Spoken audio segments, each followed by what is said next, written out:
বিলাপগাথা গ্রন্থ থেকে পাঠ ৩ অধ্যায়। আমি সেই মানুষ, ভগবানের আক্রোশের দণ্ডাঘাতে যে মানুষ লাঞ্ছনার পরিচয় পেয়েছে। তিনি আমায় তাড়িয়ে তাড়িয়ে নিয়ে গেছে আলোর মধ্যে নয়, আঁধারের গভীরে। সত্যিই তো সারাদিন ধরে বারবার তিনি আমার বিরুদ্ধে উদ্যত করেছেন তার হাত। আমার দেহের চামড়া মাংস তিনি জীর্ণ করে দিয়েছেন, আমার অস্থিগুলো চূর্ণ বিচূর্ণই করেছেন। আমার চারপাশে তিনি গেঁথে তুলেছেন অবরোধের প্রাচীর, কত তিক্ত ক্লেশের বেষ্টনী। আমাকে বাস করিয়েছেন পুঞ্জিত আধারে। আমি যেন তাদেরই মতো মৃত, যারা বহুদিন আগে। আমার চারিদিক তিনি প্রাচীর দিয়ে ঘিরে রেখেছেন। আমার উদ্ধার পাবার কোনো পথই নেই। যত শেকল বেঁধে ভারাক্রান্ত করেছেন আমায়। আমি চিৎকার করে ডেকে উঠলেও আমার প্রার্থনা তিনি রুদ্ধ করে দেন। বড় বড় পাথর বসিয়ে আমার সমস্ত রাস্তায় তিনি বন্ধ করেছেন। আমার সমস্ত পথ তিনি গোলক ধাঁধা করে তুলেছেন। তিনি তো আমাকে ধরার জন্য ওত পেতে বসে থাকা ভাল্লুকেরই মতো, ঝোপের আড়ালে লুকিয়ে থাকা সিংহেরই মতো। তিনি তো আমাকে পথ থেকে হিচড়ে টেনে নিয়ে ছিন্ন ভিন্ন করে ফেলেছেন। তিনি তো আমাকে পথ থেকে আশাহীন অবস্থায় রেখেছেন আমায়। তিনি তো নিজের ধনুকের ছিলা টান করে বেঁধে নিয়েছেন। আমাকেই তার তীরের নিশানা করেছেন। তার ত্রিনির তীরগুলি তিনি আমার বুকে বিধিয়ে দিয়েছেন। আমি তো স্বজাতি সকলের হাসির পাত্রই হয়েছি এখন। তারা তো আমাকে নিয়ে বিদ্রূপেরই গান গায় সারাদিন। তিনি তিক্ততায় ভরিয়ে তুলেছেন আমার অন্তর। তিনি তো আকণ্ঠ নাগদোনা খাইয়েছেন আমায়। কাকড় খাইয়ে আমার দাঁতগুলো ভেঙেছেন তিনি। তিনি তো ছাইগাদায় আমাকে ফেলেই দিয়েছেন। শান্তি বঞ্চিত হৃদয় আমার, কোনো সুখের স্মৃতি এখন আর মনেই পড়ে না। আমি তো মনে করি হারিয়ে গেছে প্রাণশক্তি আমার, এমনকি সেই আশাও যে আশার উৎস স্বয়ং ভগবান। আমার সেই দুঃখ দুর্গতির স্মৃতি আমার কাছে তা যেন তিক্ত স্বাদ, নাগদোনারই মতো। মনে পড়ে যায় এখন ওসব কথা। কতই না ভেঙে পড়েছি আমি কিন্তু এই কথাই মনে আনবো এখন। তাই আশা রাখবো অন্তরে। না, ভগবানের করুণ ধারা হয়নি নিঃশেষিত, ফুরিয়ে যায়নি তার কৃপা নির্ঝর। তা যে নেমে আসে প্রতিটি সকলে নিত্য নতুন রূপে। ওগো আমার বিশ্বস্ততা কতই না মহান। আমার অন্তর বলে আমার নিজের বলতে স্বয়ং ভগবানই তো আছেন, তাই তারাই ওপর আশা রেখে চলি আমি। ভগবানের ওপর আশা রাখে যারা অন্তর দিয়ে করে তার সন্ধান, তাদের মঙ্গলদাতা তিনি। ভগবানের ত্রাণকর্ম ঘটায় প্রত্যাশার এই যে নীরবে জেগে থাকা, তাতে মঙ্গলিত হয়। যৌবনকাল থেকে জোয়ালের ভার এই যে বহন করা, তাতে মানুষের মঙ্গলিত হয়। এই জোয়াল যখন চাপিয়ে দেন স্বয়ং ভগবান, মানুষ যখন তখন একান্তে নীরবেই বসে থাকে। সে যখন তখন পথের ধুলায় নতিচুম্বনী আঁকে। হতেও তো পারে এখনো আশা আছে। যে তাকে মারছে সে বরং তার দিকে গাল পেতেই দিক, সে বরং আকণ্ঠ পান করুক অসম্মান। প্রভু তো কাউকে চিরকালের মতো বর্জন করেন না। যদি দুঃখই দেন তিনি দয়াও দেখাবেন। তার করুণা এমনই অপার। তিনি তো খুশি মনে কাউকে আঘাত করেন না, খুশি মনে কাউকে দুঃখও দেন না। দেশের সমস্ত বন্দীকে যখন পায়ের নিচে পিষে ফেলা হয়, পরাৎপরের সামনে যখন কাউকে তার অধিকার থেকে বঞ্চিত করা হয়, বিচারে কারোর প্রতি যখন অন্যায় করা হয়, প্রভু কি তখন তা দেখতেই পান না? কে এমন আছে যার বক্তব্য ফলে যায়? প্রভু যদি না তা হবার আদেশ নিজেই দেন। ভালো মন্দ দুই কি সমানভাবে পরাৎপরের মুখের আদেশে ঘটেই থাকে না? যে বেঁচে আছে সে কি নিয়েই বা আক্ষেপ করবে?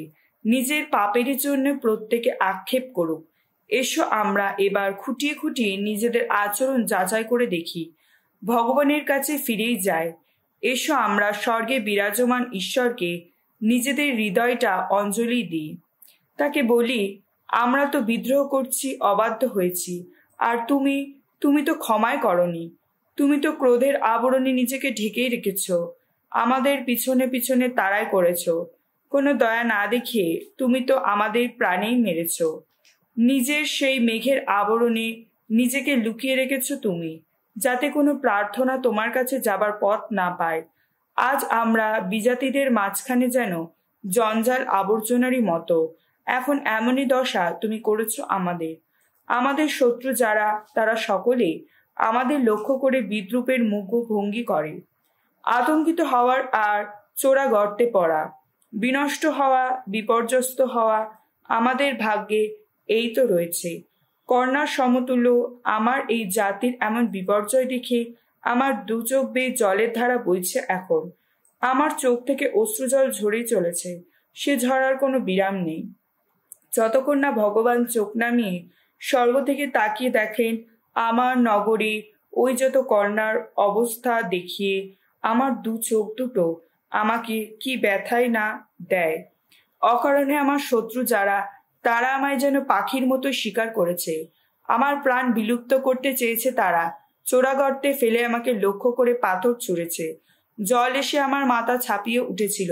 আমি তখন ভেবেছিলাম এবার আমার বুঝি শেষ হয়ে গেল। অমন গভীর গর্ত থেকে ওগো ভগবান, তোমার নামটি আমি স্মরণ করলাম। তখন আমার এই ডাক শুনলেই তো তুমি আমার এই কান্না, এই মিনতি শুনেও ওগো তোমার কান দুটো বন্ধ রেখো না। যেদিন ডাক দিলাম তোমায়, সেদিন কাছে এলে তুমি, বললে আমায় কোনো ভয় নেই। ওগো প্রভু, সেদিন আমার সমর্থনে সংগ্রাম চালিয়ে গেলে তুমি, বিমুক্ত করে দিলে আমার জীবন। ওগো ভগবান, আমার প্রতি কি অন্যায় হয়েছে তা তো দেখেইছো তুমি। আমার ন্যায্য অধিকার প্রতিষ্ঠিত করো। প্রতিহিংসা করে ওরা যা কিছু করেছে আমার বিরুদ্ধে, ওরা যেসব চক্রান্ত করছে সবই তো দেখেছো তুমি। ওগো ভগবান, আমাকে কিভাবে ওরা অপমান করেছে, আমার বিরুদ্ধে ওরা কত কি চক্রান্ত করেছে। ওই যে আমার বিরোধিতা করে যারা, আমার বিরুদ্ধে সারাদিন ফিসফিসিয়ে বিড়বিড় করে তারা যা কিছু বলেছে সেসব তো শুনেছ তুমি। ওই দেখো, ওরা দাঁড়িয়ে থাকুক বা বসেই থাকুক, আমাকে নিয়ে কি সব গান গাইছে ওরা। ওরা ওই যা কিছু করছে, ওগো ভগবান, ওদের সেই মতো দাও প্রতিফল। ওদের মনটাকে অন্ধ করে দাও। তোমার অভিশাপ ওদের ওপর নেমেই আসুক। সক্রোধে ওদের পিছু পিছু তাড়া করো তুমি। ভগবানের এই আকাশতল থেকে ওদের নিশ্চিহ্ন করে দাও।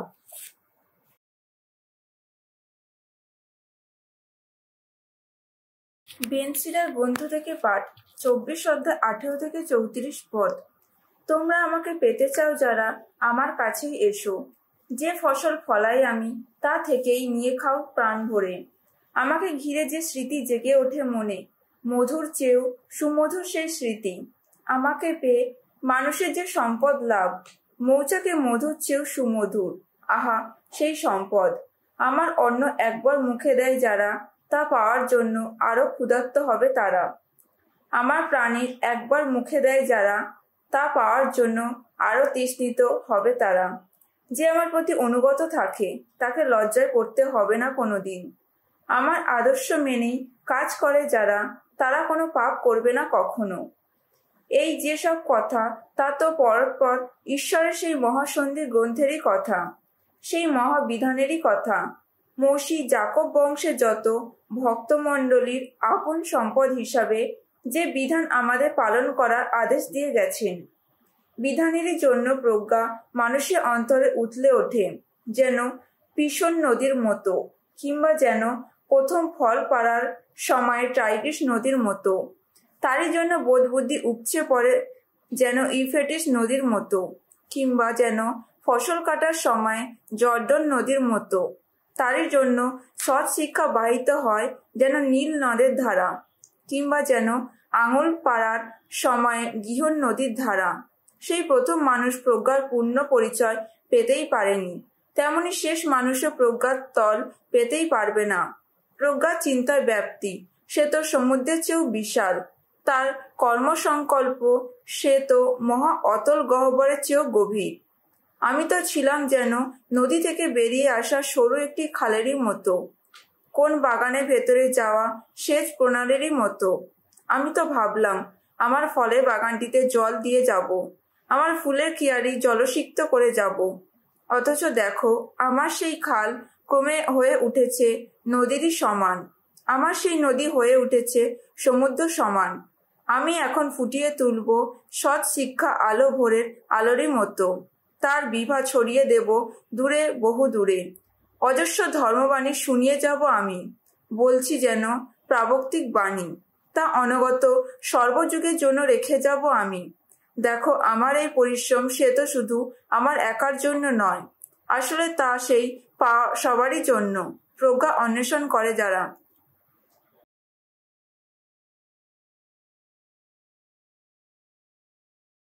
সাধু জীবন রচিত মঙ্গল সমাচার 8 অধ্যায় 31 পদ থেকে 59 পর্যন্ত।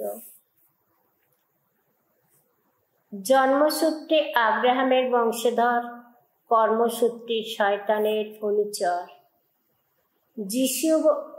যিশু এবার তার প্রতি বিশ্বাসী এইসব ইহুদিকে লক্ষ্য করে বললেন, তোমরা যদি আমার বাণী পালনে নিষ্ঠাবান থাকো, তাহলেই তো তোমরা আমার যথার্থ শিষ্য।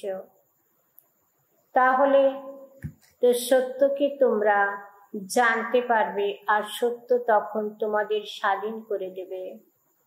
ইহুদি ধর্মনেতারা তখন বলে উঠলেন, আমরা ইহুদিরা আব্রাহামের বংশের লোক, আমরা কারোর দাসত্ব করিনি কখনো।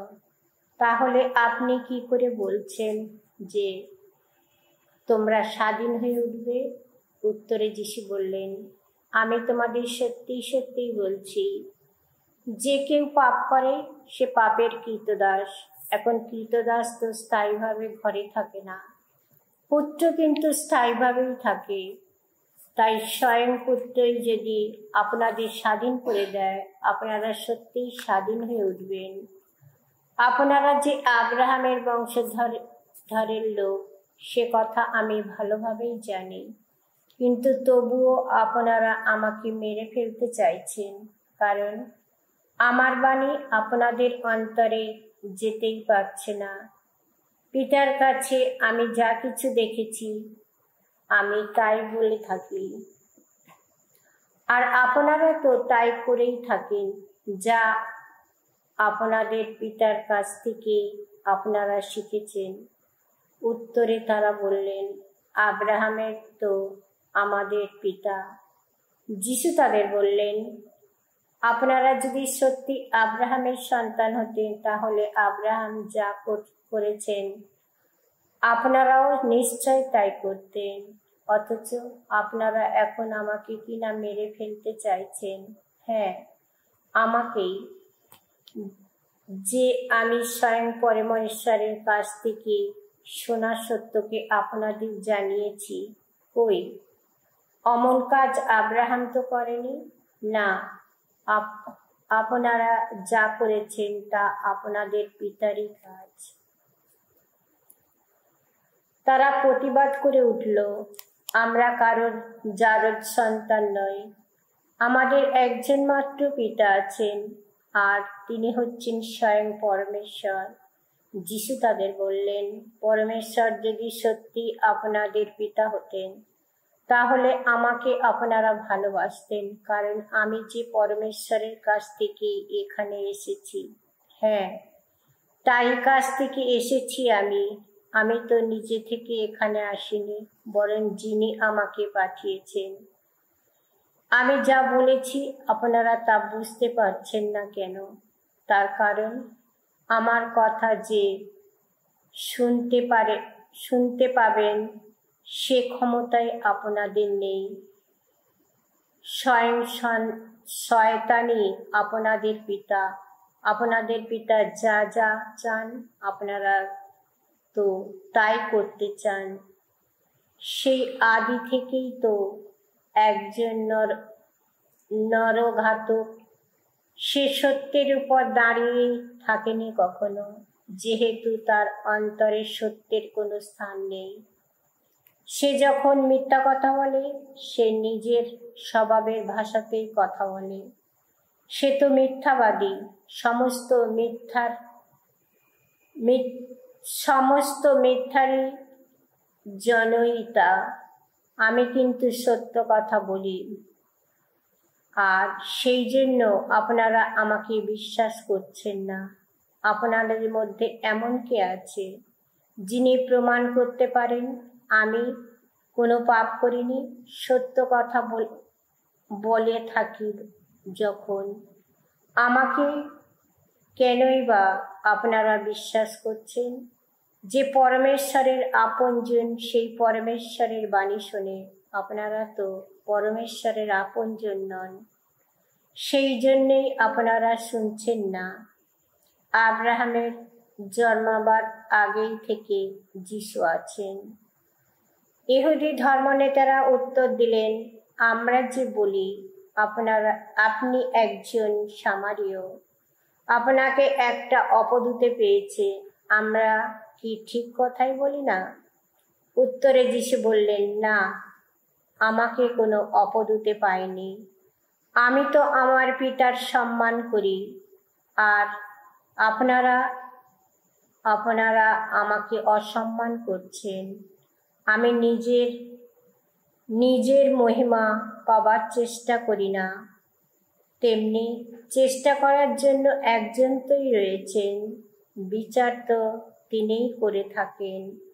আমি আপনাদের সত্যি সত্যি বলছি, কেউ যদি আমার বাণী মেনে চলে তবে তাকে কোনোদিন মৃত্যুর মুখ দেখতে হবে না।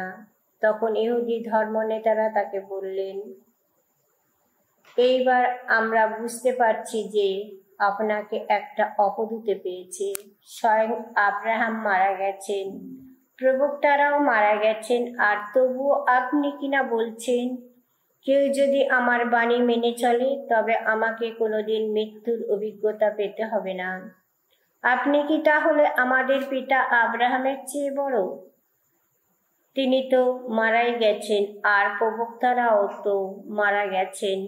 আপনি নিজেকে কি বলে দাবি করছেন? যিশু উত্তরে বললেন, আমি যদি নিজের মহিমা প্রচার করে বেড়াতাম তবে আমার সেই মহিমার কোনো মূল্যই থাকতো না। আসলে আমার পিতাই আমাকে মহিমান্বিত করেন, হ্যাঁ, সেই তিনি যার সম্বন্ধে আপনারা বলে থাকেন যে আমি আপনাদের ঈশ্বর। তাকে আপনারা জানেন না, কিন্তু আমি তাকে জানি। যদি বলতাম আমি তাকে জানি না,